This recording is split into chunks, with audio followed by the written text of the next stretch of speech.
সুযোগ একটা, what a miss.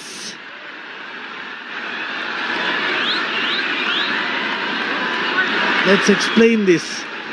বিশাল কায়েত হয়তো মাথার চুল ছিঁড়তে চাইবেন, কি করে ফেলেছিলেন, কিন্তু বেশি হয়তো আপসেট হওয়ার কথা সেখানে।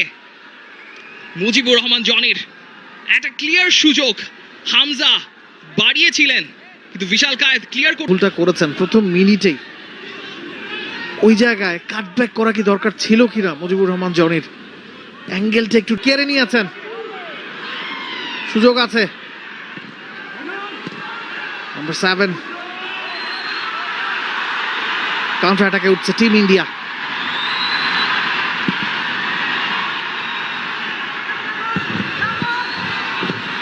লিসন কোলাজোর ক্রস, কিন্তু কাউকে খুঁজে পাবেন না। ইন্টারন্যাশনাল সার্কিটের প্রথম, কিন্তু হামজার এই ইন্টারসেপশনটা অনেক বেশি গুরুত্বপূর্ণ এবং বলে দিচ্ছে যে এই ধরনের ডেঞ্জারাস সিচুয়েশনে বাংলাদেশ প্রেস করে বল উইন করে বাংলাদেশের জন্য খুব ক্রুশাল হতে যাচ্ছে। রাহুল ভেকে, যিনি প্রায় বলের নাগালটা পেয়ে গিয়েছিলেন গেল ম্যাচে, মালদ্বীপের বিপক্ষে গোল করেছেন।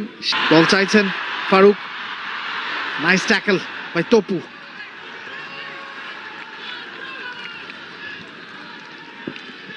এই ধরনের হাফ চ্যানেল প্রোটেকশন দেওয়াটা বাংলাদেশের জন্য খুব গুরুত্বপূর্ণ। ফারুক উঠে গিয়েছিলেন তপু বর্মনের চমৎকার একটা ইন্টারসেপশন, ট্যাকল বলতে পারেন, যেখান থেকে এই দফায় কোনো ধরনের বিপদের মুখোমুখি বাংলাদেশকে হতে হলো না। মোরসালিন অনেকটা নিচে নেমে প্রেস করছেন। সুভাশিসের স্কোয়ার, লিসন কোলাজো, ইন্টেন্স ফুটবল, এবং সেখানে Rakib, Sandesh ঝিঙ্গানের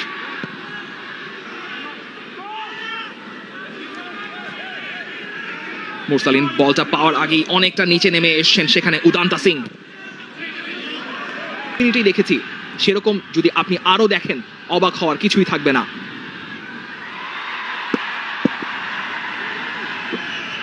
nice tackle by Subhashis. Left সাইডটাই বেশি কাজে লাগাচ্ছে টিম ইন্ডিয়া। ওই সাইডে লিস্টন কোলাচর, শুভাশিসরা আছেন, রাকিব ডান প্রান্তে বাড়িয়েছিলেন, জনি ছিলেন, সুযোগ নষ্ট করেছেন, সেটাতে ঘাটিয়ে উঠতে চাইবেন। Nice header, very nice header. Sheikh Morsalin, Shahriar Emon, Rakib, তিনজন আছেন ফ্রন্ট লাইনে। হামজা চৌধুরীর সাথে 1-to-1। শাহরিয়ার ইমনের ফ্রি হেডার, আর একটু বেটার কি করতে পারতেন কিনা। শাহরিয়ার ইমন এই স্কোয়াডের চান্স পেয়েছেন আজ, আসলে শুরু করতে চাইবেন প্রথম 10 মিনিটে বাংলাদেশ কিছুটা অ্যাডভান্টেজে। লেটস বি অনেস্ট, আপনি জাস্ট এই জায়গাটা খেয়াল করুন, একসাথে দুজন ছুটলেন, রাহুল ভেকে কিন্তু একা পড়ে গিয়েছিলেন। That's the intensity.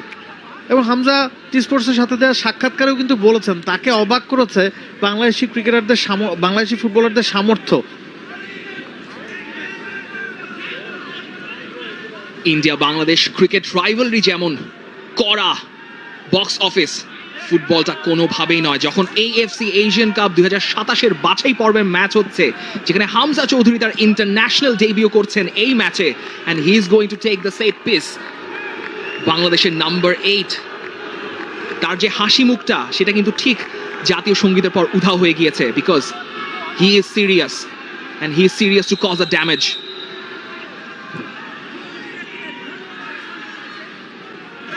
Here comes Hamza. Referee তিনি বোঝাচ্ছেন কতটুকু কঠিন হওয়া যাবে ডি বক্সে।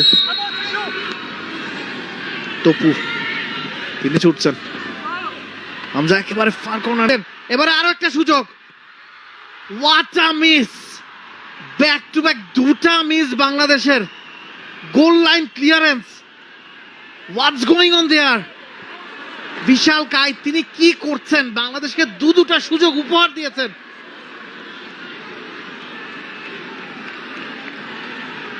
গোল line clearance. India rattled. India is rattled. They are feeling the nerves. Hamza corner. Near poste ছিল, তপু ছিলেন, কিন্তু এখানেই বুঝতে হবে যে ইন্ডিয়া আজকের ম্যাচের নার্ভটা এখনো ধরতে পারেনি, বিশেষ এরর করে বসলেন।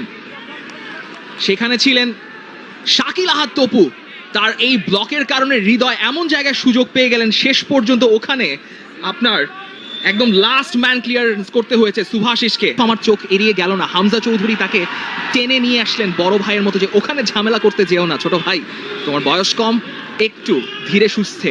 এবং Shakil Ahad Topu is being very aggressive, that is a good body language for Bangladesh, কিন্তু একটু ধীরে সুস্থে খেলতে হবে। এখন পর্যন্ত ইন্ডিয়াকে কিন্তু ভালনারেবল মনে হচ্ছে,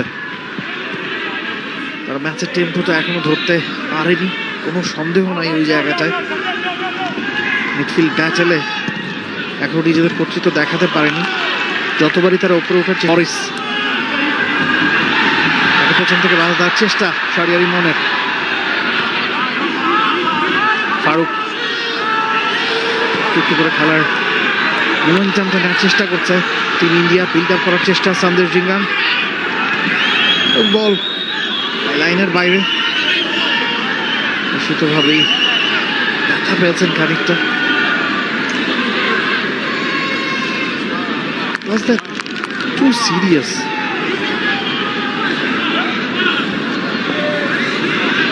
বরিসের জার্সিটা টেনে ধরেছিলেন সেখানে